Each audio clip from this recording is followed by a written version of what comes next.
नमस्कार मित्रांनो, मी गणेश वनकर इग्नाइट अकॅडमीच्या या व्हिडिओमध्ये मी तुम्हा सर्वांचे स्वागत करतो।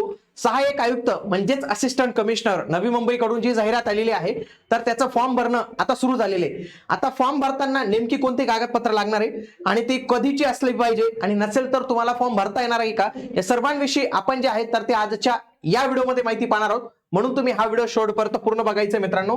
आणि तुमच्यासाठी आपण या सहाय्यक आयुक्तची संपूर्ण बॅच आपण ही लॉन्च केलेली। या बॅचवर तुम्हाला सध्या जे आहे तर रिपब्लिक डे ची एक चांगली सेल जी आहे तर तुम्हाला मिळणार आहे। तुम्हाला फक्त यूज करायचा आहे इंडिया 26 हा कोड, म्हणजे 26 जानेवारीचा हा कोड आहे मित्रांनो। हा कोड यूज केला तर तुम्हाला फ्लॅट एक चांगला डिस्काउंट जो आहे तर तो इथं मिळणार आहे मित्रांनो। म्हणून तुम्ही या बॅचला जर एनरोल करायला असाल तर हा एकदम बेस्ट टाइम आहे तुम्हाला एनरोल करायला, कारण की याच्यानंतर अशी मोठी ऑफर जी आहे तर तुम्हाला येणार नाही। याच्यामध्ये जो तुमचा टेक्निकलचा कायद्यांचा भाग आहे तो संपूर्ण लाईव्ह स्वरूपात असेल। बाकी जो 40% जो भाग आहे नॉन टेक्निकलचा तर त्याचे ऑलरेडी रेकॉर्डेड लेक्चर्स आपल्याकडे अवेलेबल आहेत, ते तुम्हाला इथे उपलब्ध झालेले आहेत। लाईव्ह लेक्चर्स ही बॅच 1 फेब्रुवारी 2026 पासून लाईव्ह स्वरूपात सुरू होते मित्रांनो। आजच इग्नाइट अकॅडमीचं ऍप्लिकेशन डाउनलोड करून तुम्ही या बॅचला एनरोल करू शकता। आता या सहाय्यक आयुक्ताच्या 5 जागा आहेत मित्रांनो आणि वेतन श्रेणी जबरदस्त आहे। 44,900, 1,42,400 कोणत्याही शाखेचा पदवीधर फॉर्म भरू शकतो। इथं त्यांनी ऑलरेडी सर्व कागदपत्रांची यादी जी आहे तर ती दिलेली, त्यांनी सांगितलेले डॉक्युमेंट व्हेरिफिकेशनला येताना तुम्हाला ही कागदपत्र लागणार आहेत। आता मुळात फक्त फॉर्म भरताना कोणती कागदपत्र लागणार आहेत ते आपण पाहूया। सगळ्यात आधी तुम्हाला जे डॉक्युमेंट लागणार ते म्हणजे तुमचा फोटो। फोटो 2 पद्धतीचा लागेल मित्रांनो। एक आहे अपलोड फोटोग्राफ, म्हणजे जो तुम्ही फोटो स्टुडिओ मधून काढतात तो फोटोग्राफ तुम्हाला लागणार आहे, आणि दुसरा असेल लाईव्ह फोटोग्राफ। आता लाईव्ह फोटोग्राफ साठी मित्रांनो लक्षात घ्या की तुमच्या पीसीला एक तर कॅमेरा असला पाहिजे, वेबकॅम असला पाहिजे, लॅपटॉप असेल तर कॅमेरा असला पाहिजे, किंवा तुम्हाला हे सगळं लॉग आउट करून मोबाईल मध्ये लॉग इन करावं लागेल आणि मोबाईल मधून तुम्हाला तो फोटो काढावा लागणार आहे। लाईव्ह फोटोग्राफ काढावा लागणार आहे। हा अपलोडचा फोटोग्राफ आहे, याची साईज त्यांनी किती सांगितलेली मित्रांनो, 80 ते 200 केबी मध्ये। किती? 80 ते 200 केबी मध्ये ही साईज जी आहे तर ते तुम्हाला इथं त्यांनी सांगितलेली आहे। या साईज मध्ये तुम्हाला फोटो ठेवायचे।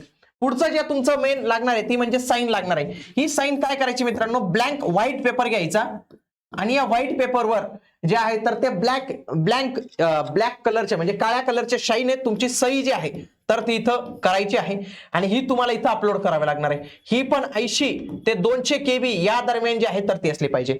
ओके, त्याच्यानंतर सगळ्यात महत्त्वाचं म्हणजे तुमचं 10वीचं मार्कशीट जे आहे तर ते इथं विचारलेलं आहे। इथं सर्टिफिकेटचा काही उल्लेख नाही केलेला आहे, तुम्ही इथं डायरेक्टली मार्कशीट किंवा सर्टिफिकेट काही अपलोड केलं तरी चालेल, तो काही इश्यू नाही आहे 10वीचं। त्याच्यानंतर तुमचं 12वीचं जे आहे तर ते तुम्हाला इथं अपलोड करावं लागणार आहे। ज्या विद्यार्थ्यांचा 10वी नंतर डिप्लोमा झालाय ते डिप्लोमाचं अपलोड करू शकतात। पुढं इथं डिग्री सर्टिफिकेट फार महत्त्वाची गोष्ट काय म्हटलेले, all semester degree certificate including successful and unsuccessful attempt to be uploaded. म्हणजे काय की जर तुमचं 3 वर्षाचं डिग्री असेल, काहींचं 4 वर्षाचं असेल तर 4ही वर्षाचं तुम्हाला काय लावायचंय, सर्टिफिकेट्स लावायचे। याच्यामध्ये जर एखादा विषय राहतो त्याच्यानंतर पुन्हा जे सर्टिफिकेट येतं तर असे 2 सर्टिफिकेट येतात जर तुम्ही कधी विषय राहिला असेल तर तुमचा।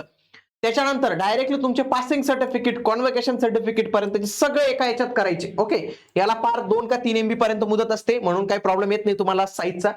सगळे सर्टिफिकेट तुम्हाला जे आहे तर ते इथं अपलोड करावे लागतील, काहींचे नसतील तर त्यांनी ते काढून आणणं इथं फार गरजेचं असणार आहे मित्रांनो। आता हे झालं। पुढचं बघा, तुमचं मेन आहे डोमासाईल। आता समजा ज्यांच्याकडे हे डोमासाईल नसेल, आता नवीन डोमासाईल पण येतं ज्याच्यामध्ये नॅशनॅलिटी पण असते, ते नसेल तर बर्थ सर्टिफिकेट लागतं म्हणजे जन्म प्रमाणपत्र लागतं, ते नसेल तर, किंवा तुमचं स्कूल लिव्हिंग सर्टिफिकेट जे असतं 10वी 12वीचं तर ते पण चालून जातं जर डोमासाईल नसेल तर। लक्षात आलं, हे महत्वाचं होतं। पुढे जर कास्ट मधनं अप्लाय करत असाल तर तुम्हाला कास्ट सर्टिफिकेट लागेल मित्रांनो। SC, ST, OBC, त्याच्यानंतर NT, ज्याला जागा आहे EWS असेल EWS, SCBC ला पण आय थिंक एक जागा आहे, तर अशा सर्वांना काय लागणार आहे, कास्ट सर्टिफिकेट लागणार आहे। ज्या कॅटेगरी ओपन मधून भरणार असतील, काहींना आय थिंक NT, BC यांना जागा नाही आहेत वाटतं, कोणत्या तरी यांना जागा नाही आहे, त्यांनी देखील कास्ट सर्टिफिकेट लावलंच पाहिजे, कारण की भविष्यात जर जागा ऍड झाल्या तर तुम्हाला त्याचा फायदा होणार आहे। म्हणून ओपन मधून फॉर्म भरायचा नाही, फॉर्म तुमच्या कॅटेगरी मधूनच जे आहे तर तो भरायचा। त्याच्यानंतर बघा, OBC, NT, SCBC यांना लागतं मित्रांनो नॉन क्रिमिलियर सर्टिफिकेट। तर हे क्रिमिलियर सर्टिफिकेट तुम्हाला बंधनकारक आहे। हे क्रिमिलियर सर्टिफिकेट या वर्षी म्हणजे 2025 आणि 26 या आर्थिक वर्षामध्ये व्हॅलिड असलेलं पाहिजे मित्रांनो, व्हॅलिड असलेलं पाहिजे। समजा एखाद्याचं सर्टिफिकेट हे 31 मार्च 2026 पर्यंतच व्हॅलिड असेल तरी चालेल मित्रांनो, तरी चालणार आहे. काहींनी कसं 24 मध्ये काढले तर त्यांना 3 वर्ष म्हणजे डायरेक्ट त्यांचं 27 वगैरे मध्ये एक्सपायर होईल, त्यांना काही इश्यू नाही. पण तुमचं 31 मार्च 2026 पर्यंतचं व्हॅलिड असलेलं नॉन क्रिमिलियर सर्टिफिकेट किंवा ईडब्ल्यू सर्टिफिकेट तुम्हाला लागणार आहे. त्याच्यानंतर MSCIT सर्टिफिकेट. आता MSCIT नसेल तरी फॉर्म भरता येतोय, कारण की GRI 2 वर्षानंतर पण तुम्हाला सबमिट करता येतं. ज्यांनी येस केलं असेल त्यांना इथं मागितलं जातं. त्याच्यानंतर पॅन कार्ड. आता तिथं काय असतं, तुम्हाला एक ओळखपत्र मागितलेलं असतं. आता जेव्हा तुम्ही जितके जास्त येस करतात तितके कागदपत्र तुम्हाला मागितले जातात. बघा इथं ड्रायव्हिंग लायसन्स पण आहे, प्रत्येकाला नाही लागत, तुम्ही कोणतं तरी एकच तिथं उल्लेख केला पाहिजे. त्याच्यानंतर बँक पासबुक, पासपोर्ट हे काय मित्रांनो अल्टरनेटिव्ह, तिथं जर एकच चूज केलं तर एकच तुम्हाला इथं करावं लागतं, म्हणून तो इश्यू तुम्हाला येत नाही. तर ही सगळी कागदपत्र तुम्हाला इथं अपलोड करायची आहेत मित्रांनो. त्यासोबतच हे लक्षात घ्या, जर तुम्ही याच्यामधून आरक्षण घेत असाल कशामधून देखील समांतरमध्ये, फॉर एक्झाम्पल काही लोक प्रकल्पग्रस्ताचा दाखला घेतात, भूकंपग्रस्त, दिव्यांगांचा मधून घेतात, खेळाडू असेल, माजी सैनिक असेल, अंशकालीन असेल, अनाथ असेल, इत्यादी समांतर आरक्षणाचा जर तुम्हाला लाभ घ्यायचा असेल तर तुम्हाला काय लागेल मित्रांनो, यांचे सर्टिफिकेट्स देखील लागतील. आता जरी जागा नसल्या तरी मी तुम्हाला सांगेल की तुम्ही तिथं उल्लेख केलेला असेल तर तुम्ही तुमचे प्रमाणपत्र हे नक्की जोडा. आगामी काळात जर जागा कमी जास्त झाल्या तर त्याचा तुम्हाला नक्की जो आहे तर तो फायदा होऊ शकतो मित्रांनो. आणि याच्यामध्ये मित्रांनो जागा 5 आहेत म्हणून असं नाही होणार की फॉर्म कमी येतील, फॉर्म जबरदस्त येतील. राज्यसेवा लेवलचं पद आहे, जबरदस्त अवेअरनेस याच्यामध्ये पसरलेली, किमान 50,000 पेक्षा जास्त अर्ज येतील, किमान सांगतोय मी, याच्यापेक्षा जास्त अर्ज या पदासाठी जे आहे तर येणार आहे. आणि या पदासाठी खरी कॉम्पिटिशन कोण असणार आहे मित्रांनो, मी तुम्हाला सांगतो.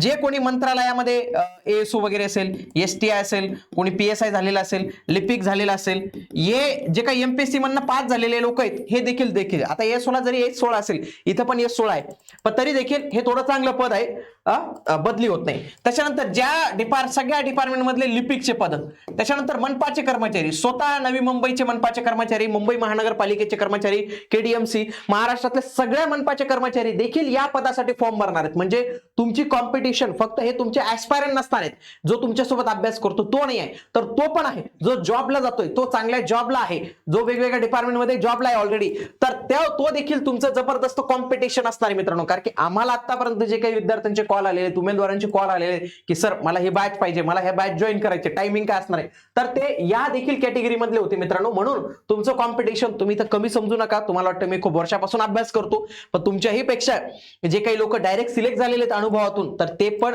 तुम्हाला कॉम्पिटिशन असणार आहेत, याची तुम्ही जाणीव जी आहे तर ते करून घ्या मित्रांनो. आणि हे जे 10 कायदे आहेत ना, हे खऱ्या अर्थाने तुमचे डिसाइडिंग फॅक्टर असणार आहेत. याच्यामध्ये काही कायदे लय मोठे आहेत, उदाहरणार्थ महाराष्ट्र म्युनिसिपल कॉर्पोरेशन ऍक्ट लय मोठा येतो, मग तो तुम्ही कसा कव्हर करतात, कसा लक्षात ठेवतात. जर तुम्ही सेल्फ स्टडी करणार असाल तर एवढे सगळे 1000 पेजेस पेक्षा जास्त होणारे कायदे तुम्हाला व्यवस्थित पद्धतीने अभ्यासावे लागतील. जे कोणी बॅचेस जॉईन करणार असतील तर त्यांनी पण एक लक्षात घ्या की बॅच मध्ये जे काही लेक्चर्स तुम्हाला होतील, ज्या काही नोट्स तुम्हाला मिळतील, त्या व्यवस्थित पद्धतीने लेक्चर्स पहा, त्याच्या नोट्स बघा, त्याच्यावर टेस्ट सिरीज जी असेल ती सॉल्व्ह करा, आणि त्याच्यानंतरच तुम्हाला हे संपूर्ण या बॅचचा फायदा होणार आहे. 1 फेब्रुवारी 2026 पासून सुरू होत आहे, तोपर्यंत तुम्हाला वेळ आहे. त्याच्यामध्ये ही बॅच सध्या ऑफ पण चालू आहे, तुम्हाला रिपब्लिक डे ची सेल चालू आहे, म्हणून तुम्ही आज इग्नाइट अकॅडमीचं ऍप्लिकेशन डाउनलोड करून या बॅचला नक्की एनरोल करू शकता. बाकी मित्रांनो तुम्हाला अनेक व्हिडिओ आपल्या चॅनलवर आहेत, अभ्यासक्रमाचा व्हिडिओ असेल, जाहिरातीचा व्हिडिओ असेल, फॉर्म भरण्याचा असेल, प्रमोशनचा असेल, कामाच्या स्वरूपाचा असेल, पगाराचा असेल, हे सर्व व्हिडिओज तुम्हाला आपल्या चॅनलवर पाहायला मिळणार आहेत. म्हणून हे चॅनल तुम्ही आजच जॉईन करून ठेवा. भेटूया आता आपण पुढील व्हिडिओमध्ये. तोपर्यंत जय हिंद, जय महाराष्ट्र, धन्यवाद.